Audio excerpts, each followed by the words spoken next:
વિદ્યાર્થી મિત્રો, હવે નેક્સ્ટ ટોપિક આપણે ડિસ્કસ કરીએ ભૌતિક રાશિના પરિમાણો. તો આપણે જાણીએ છીએ કે કોઈ પણ ભૌતિક રાશિને 7 મૂળભૂત રાશિઓના સંયોજન વડે આપણે દર્શાવી શકીએ છીએ. પણ જ્યારે આપણે આ 7 મૂળભૂત ભૌતિક રાશિઓનું સંયોજન કરીએ છીએ કોઈ પણ રાશિને રજૂ કરવા, ત્યારે આ મૂળભૂત રાશિઓના કેટલાક ઘાતાંકો પણ આપણે લેવા પડતા હોય છે. તો કોઈ પણ ભૌતિક રાશિને દર્શાવવા માટે મૂળભૂત રાશિઓ પર મૂકવામાં આવતા જે ઘાતાંકો છે તેને જે તે ભૌતિક રાશિના પરિમાણ કહે છે. કોઈ પણ ભૌતિક રાશિના પરિમાણને સંજ્ઞા ચોરસ કૌંસ થી દર્શાવવામાં આવે છે.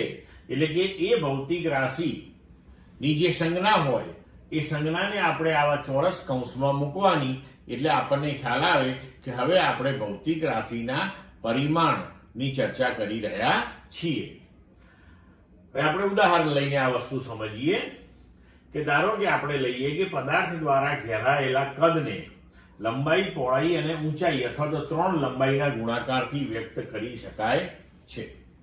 હવે જ્યારે આપણે મૂળભૂત ભૌતિક રાશિઓને અહીંયા પરિમાણ શોધવા માટે રજૂ કરીશું, ત્યારે દળ જે છે એની સંજ્ઞા કેપિટલ M, લંબાઈની સંજ્ઞા કેપિટલ L, સમયની સંજ્ઞા કેપિટલ T અને વિદ્યુત પ્રવાહની સંજ્ઞા કેપિટલ A ઉપયોગમાં લઈશું.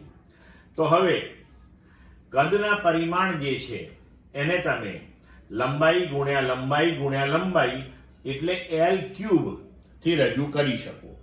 હવે અહીંયા આગળ કદના જે પરિમાણ આપણે તૈયાર કર્યા એની અંદર દળ આવતું નથી, તો આપણે m⁴ લખી શકીએ.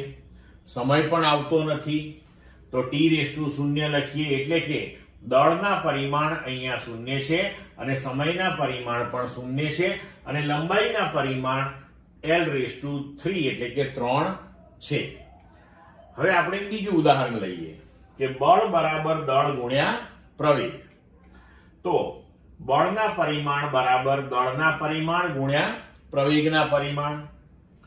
તો દળના પરિમાણ m થશે, પ્રવેગ એટલે વેગ ભાગ્યા સમય ને વેગ એટલે અંતર ભાગ્યા સમય, એટલે અંતર ભાગ્યા સમયનો વર્ગ.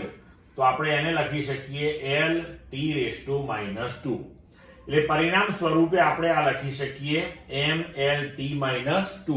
આને ઘણી વખત m⁴1, L⁴1 અને t⁻² એમ પણ લખાય છે. હવે અહીંયા કહી શકીએ કે બળમાં દળના પરિમાણ 1 છે, લંબાઈના પરિમાણ 1 છે અને સમયના પરિમાણ -2 છે. આવી રીતે ભૌતિક રાશિના પરિમાણો નક્કી કરવામાં આવે છે. સમજ્યા મિત્રો? હવે ટોપિક જોઈએ પારિમાણિક સૂત્રો અને પારિમાણિક સમીકરણો. તો આપેલ ભૌતિક રાશિને કેટલી અને કઈ મૂળભૂત રાશિઓ દ્વારા દર્શાવી શકાય છે તે દર્શાવતું જે સમીકરણ છે એને ભૌતિક રાશિનું પારિમાણિક સૂત્ર કહે છે.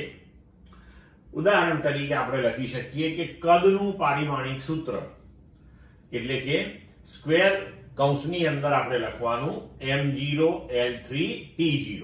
તો આ જે આખું સમીકરણ થયું એને આપણે કદનું પારિમાણિક સૂત્ર કહી શકીએ. તેવી જ રીતે ઝડપ અથવા વેગનું આપણે લખી શકીએ m0 Lt−1. અહીંયા L1 પણ તમારે લખવું હોય તો લખાય. કોઈ ભૌતિક રાશિને તેના પારિમાણિક સૂત્ર સાથે લખવાથી મળતા સમીકરણને તે ભૌતિક રાશિનું પારિમાણિક સૂત્ર કહે છે. ઉદાહરણ તરીકે કદ v, ઝડપ v, બળ F, દળ ઘનતા ρ ના પારિમાણિક સમીકરણો આપણે નીચે મુજબ રજૂ કરી શકીએ. તો કદ v નું પારિમાણિક સમીકરણ, તો કદ v બરાબર m0 L3 T0. એવી રીતના વેગ અથવા તો ઝડપ માટે m0 Lt−1, બળ માટે mLt−2 અથવા તો આને m⁴1 L⁴1 T⁻² એમ પણ લખાય.